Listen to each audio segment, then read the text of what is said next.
नमस्कार, आपण पाहत आहात क्राईम अंकुश न्यूज।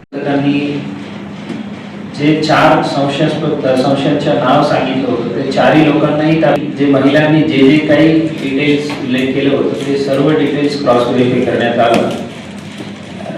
त्यात अशा सामूहिक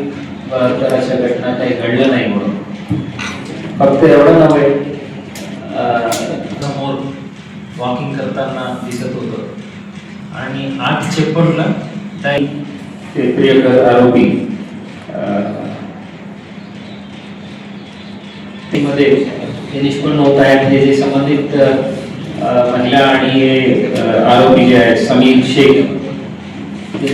4 व्यक्तींनी सामूहिक बलात्कार केले म्हणून खोट्या घटनेचा बनाव करून 18/3/2026 रोजी पोलीस स्टेशनला येऊन एक महिलांनी फिर्याद देण्याचा प्रयत्न केला होता। त्यात DCP zone Shri Kabade, DCP crime Shrimati Patil, PI Shri Gaikwad Varale, ACP Shri Pawar यांच्या पूर्ण चमूने व्यवस्थित सखोल चौकशी करून हे जे कंप्लेंट जे आहे ते खोटे आहेत आणि